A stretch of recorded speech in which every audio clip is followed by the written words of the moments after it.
Ok. Rien. Strictement rien ne s'est passé comme prévu. J'ai jamais été aussi loin. On a perdu la caméra principale. Je suis littéralement rentré dans une autre dimension. Je vais tenter de vous raconter ce qui s'est passé. Est-ce que j'ai été au bout? À quel moment ça a dérapé? Et qu'est-ce qui reste après tout ça? Ce qui est sûr, c'est que j'ai jamais fait un truc aussi dur. C'est ce que je suis venu chercher. Et j'ai été servi.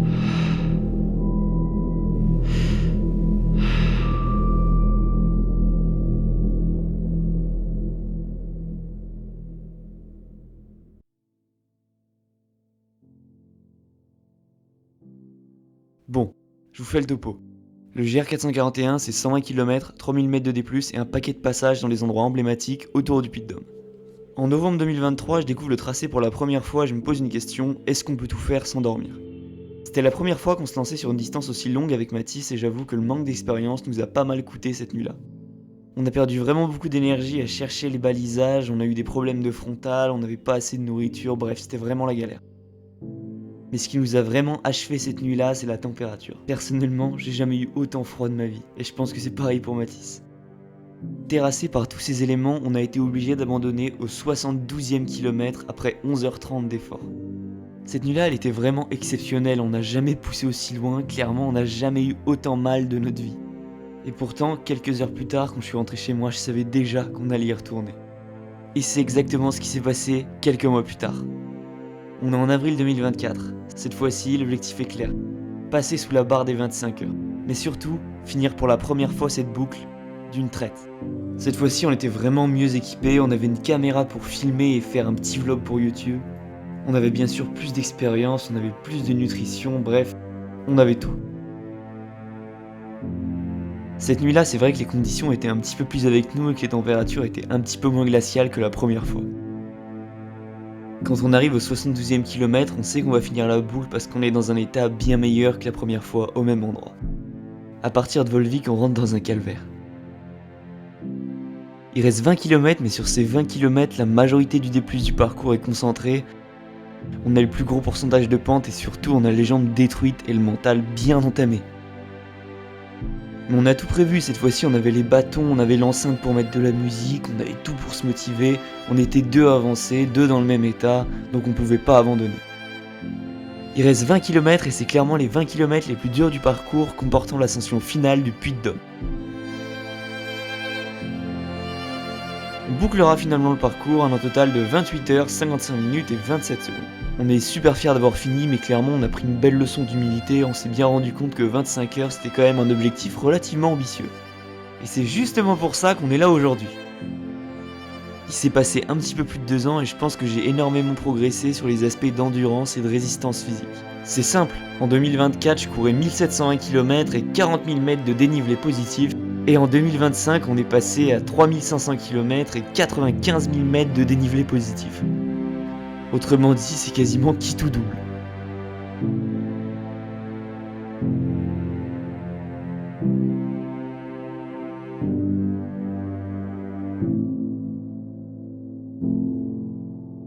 Nous sommes en septembre 2025 et j'ai une idée. Et si je mettais à profit mon nouveau niveau pour faire quelque chose de plus gros sur cette boucle? Quelque chose de plus ambitieux.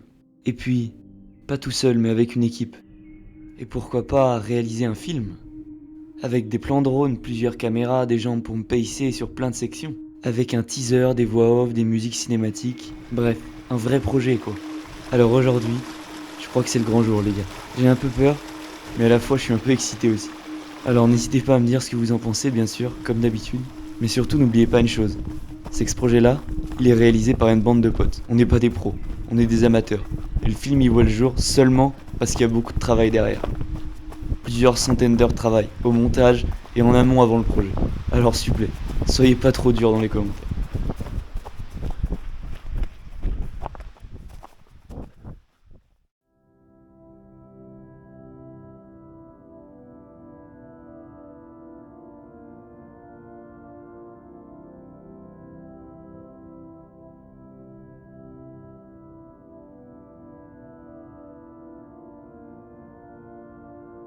Je pars dans le sens horaire du parcours, du pied du Puy-de-Dôme.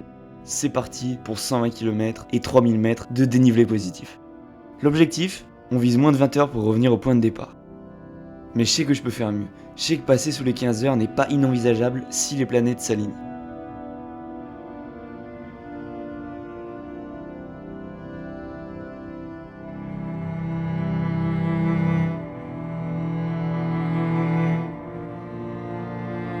Je retrouve mon équipe au bout de 15 minutes à Lachamps, au kilomètre 3.5. On part sur un rythme relativement rapide. Le but, c'est de courir le plus vite possible, le plus longtemps possible. Et ensuite, on verra. L'objectif, vous l'avez compris, c'est de craquer le plus loin possible. Je sais que je vais craquer à un moment, on sait tous que je vais craquer. Courir 120 km à ce rythme-là, ce serait complètement dingue. Donc on avance le plus vite possible, le plus loin possible, et ensuite, on avisera.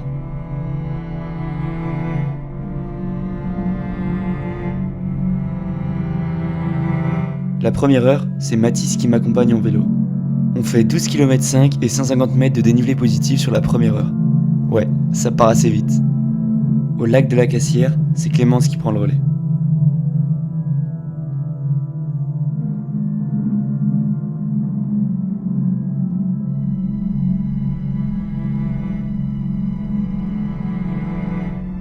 Il est 20h, le soleil est en train de se coucher et je me lance un nouveau défi. Enfin, plutôt un objectif intermédiaire. Sur ce genre de projet, le parcours est très long. Et si on trouve pas le moyen de se motiver par des petits objectifs intermédiaires, c'est la mort assurée. Alors là, mon petit objectif, c'est de faire la course avec le soleil et d'arriver avant qu'il se couche au lac Servière. C'est ça que j'aime dans ce genre de projet. La simplicité des moments. Quand toute la superficialité de nos vies disparaît. Quand la seule chose qui importe, c'est avancer. Avancer, simplement. Parce qu'au fond, c'est la seule chose qui compte.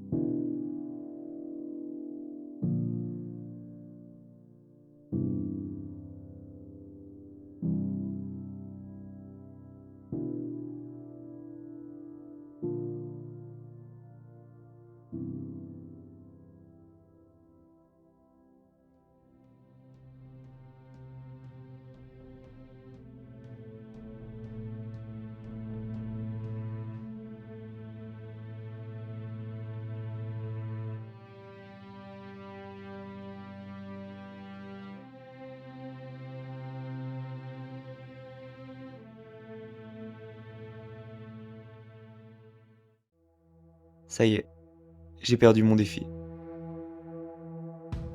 Le soleil a disparu et je suis à 3 km du lac. La nuit, c'est un autre monde. C'est une sorte de dimension parallèle. Les couleurs disparaissent, on distingue des formes, des reliefs. Tout devient vague et sans but précis. On perd toute notion de temps, mais aussi de distance. On peut facilement oublier pourquoi on est là. Et tout arrêter, parce que ce serait plus simple. Alors il faut aller chercher des ressources. Des ressources qu'on n'aurait jamais pensé avoir, mais qui sont bien là, au fond de nous. Au fond de nous tous. J'en suis persuadé.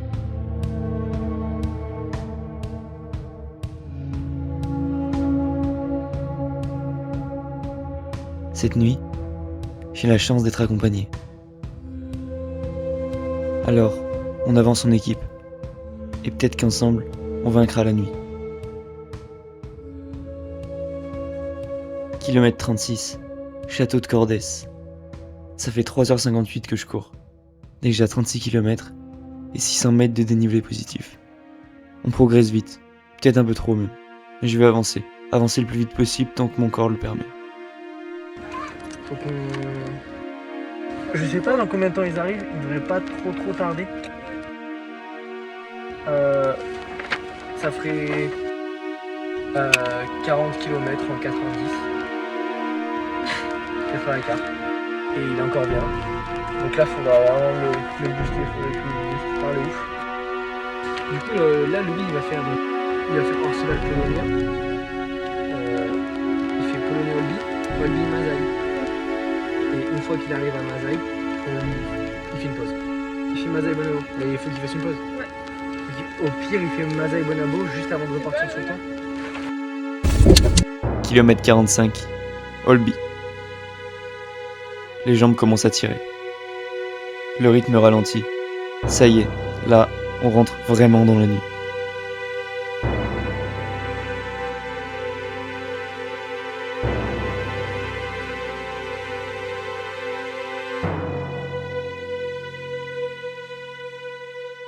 À partir de Orcival, il y a une vingtaine de kilomètres avec beaucoup de portions de route. C'est là que ça se corse, mentalement et physiquement. J'essaye d'avancer, pas trop m'arrêter. Et surtout, de pas trop réfléchir. Dans ces moments-là, je sais très bien que ton pire ennemi, c'est toi-même. Alors j'avance.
Kilomètre 90.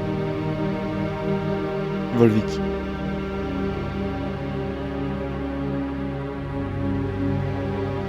Ça y est. La lumière revient. On a vaincu l'ennemi. Emmené par mon équipe, j'arrive à Volvic en 12 heures de course. On rentre dans la dernière partie.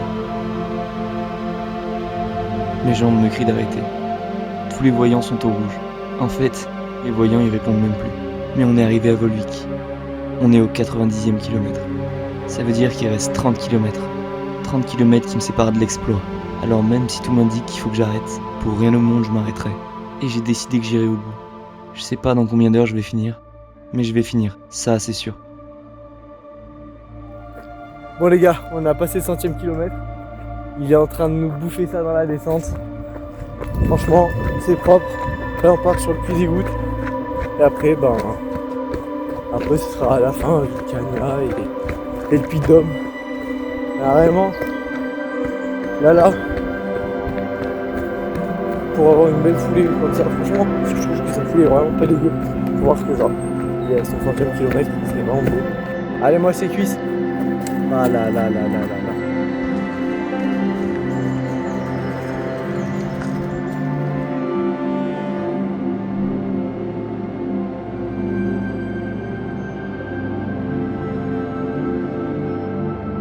C'est ça que je suis venu chercher.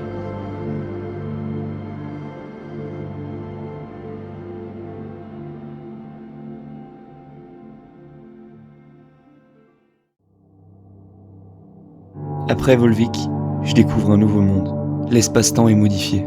Le temps semble se dilater et se rétracter. Mais au final, je fais simplement ce que j'aime.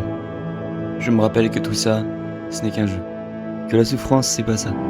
La vraie souffrance, on ne la choisit pas. Moi aujourd'hui, je m'amuse et j'explore mes limites. C'est différent. Sur les derniers kilomètres, je repousse les limites de mon mental. Clémence m'accompagne sur l'ascension du Puy-de-Dôme. On fera l'intégralité de la descente main dans la main. Ma foulée n'a plus rien de beau à voir.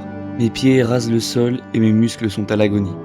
La totalité des gens que nous avons croisés sur cette descente se sont arrêtés puis retournés pour nous observer, interrogatifs.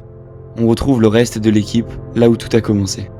17h46 et 17 secondes plus tard. Tous ces kilomètres parcourus. Sur les sentiers. Et dans la vie. Quel est le sens de tout ça? Après quoi on court? Jour après jour. On est tous pressés. On n'a jamais le temps. Jamais le temps de rien. Et pourtant au fond, c'est si simple. Il y a 30 000 jours dans une vie. Vivez-les au maximum. Arrêtez de vous poser toutes ces questions et foncez. Faites ce que vous aimez et ce qui vous fait vibrer. Parce que peut-être qu'il sera trop tard demain. Une vie, ça passe tellement vite. Ces aventures, c'est ma manière de me sentir vivant. Sur les sentiers, loin de la civilisation, mais au plus proche de ce qui compte vraiment. Quand on revient d'une telle aventure, on prend du recul.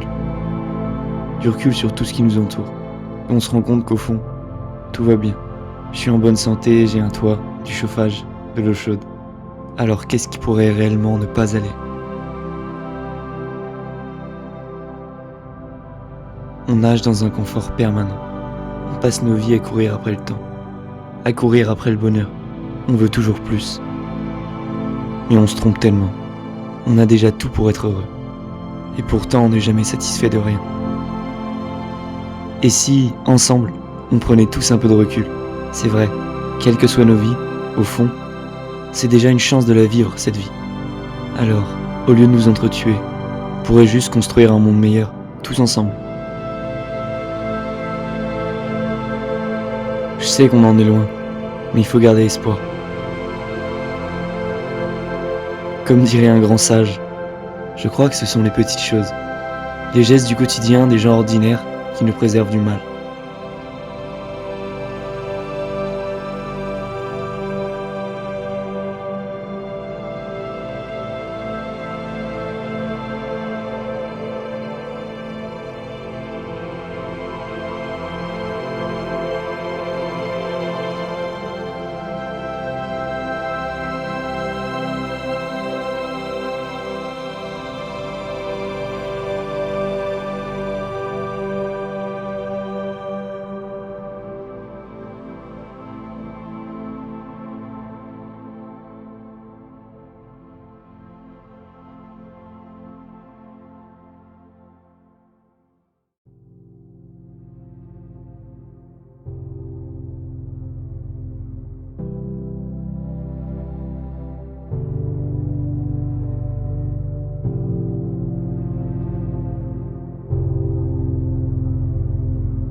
Et voilà, on est réveillé.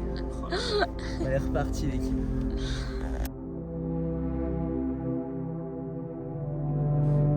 On peut le faire rouler comme dessus. D'abord un peu d'aérien.